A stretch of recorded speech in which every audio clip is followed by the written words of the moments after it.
સ્થાનિક સ્વરાજ્યની ચૂંટણીને લઈને એક મોટા સમાચાર। આવતીકાલથી ભાજપની ચૂંટણી સમિતિની બેઠક મળશે।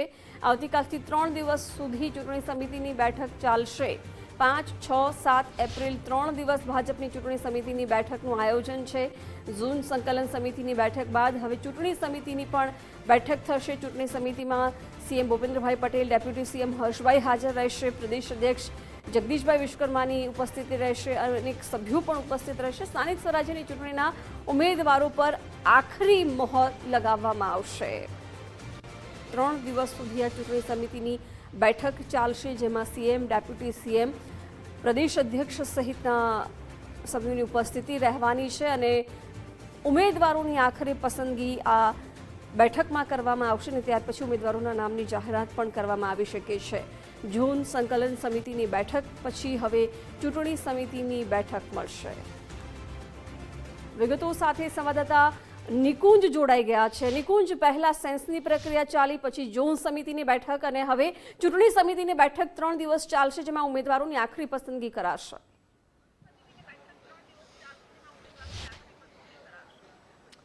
જી જરૂરથી સ્થાનિક સ્વરાજની ચૂંટણી માટેની ભાજપની જે ઉમેદવારોની પસંદગી છે તેની હવે આખરી તબક્કાની તૈયારીઓ ચાલી રહી છે। નિરીક્ષકો પહોંચ્યા બાદ જિલ્લા લેવલ પર સંકલનની બેઠક યોજાણી અને આજે ઝોન વાઇઝ સંકલનની બેઠક યોજાઈ રહી છે। જાણકારી મળી રહી છે કે આવતીકાલથી પ્રદેશ ભાજપની ચૂંટણી સમિતિની બેઠક શરૂ થશે, એટલે કે આવતીકાલથી પ્રદેશ ભાજપની પાર્લામેન્ટરી બોર્ડની બેઠક જે છે તે મળવા જઈ રહી છે અને ચૂંટણી સમિતિ એ સમિતિ છે કે જેમાં સ્થાનિક સ્વરાજની ચૂંટણી માટેના ઉમેદવારોની પસંદગી પર આ સમિતિ આખરી મોહર મારતી હોય છે। ચૂંટણી સમિતિ પર એ સત્તા હોય છે કે ટિકિટ કોને આપવી, ટિકિટ કોને ન આપવી, ચાહે સ્થાનિક સ્વરાજની ચૂંટણીના ઉમેદવાર હોય, વિધાનસભાના ઉમેદવાર હોય કે પછી લોકસભાના ઉમેદવાર હોય।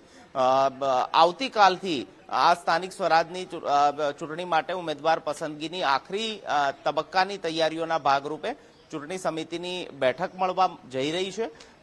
5, 6 અને 7 એપ્રિલના રોજ 3 દિવસ સુધી ચૂંટણી સમિતિની બેઠક મળશે, જેમાં તબક્કાવાર ઝોન વાઇઝ તાલુકા પંચાયત, જિલ્લા પંચાયત, નગરપાલિકા અને મહાનગરપાલિકાના જે ઉમેદવારો છે તેના નામ પર ચર્ચા થશે।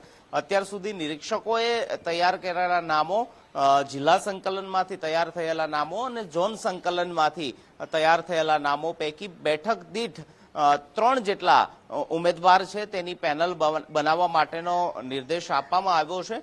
બેઠક દીઠ 3 પેનલના નામો ચૂંટણી સમિતિ સમક્ષ જશે અને ચૂંટણી સમિતિની અંદર મુખ્યમંત્રી, નાયબ મુખ્યમંત્રી, પ્રદેશ અધ્યક્ષ સહિત 14 થી 15 લોકો પ્રદેશ ભાજપના જે સિનિયર આગેવાનો છે તેમનો સમાવેશ કરવામાં આવ્યો છે અને આખરી મોહર આ ચૂંટણી સમિતિની બેઠકની અંદર ઉમેદવારોની લાગશે તે પ્રકારની જાણકારી મળી રહી છે અને સંભવિત રીતે 8 તારીખે એપ્રિલ 8ના રોજ ભાજપ પોતાના ઉમેદવારોના નામ પણ જાહેર કરવાની શરૂઆત કરશે।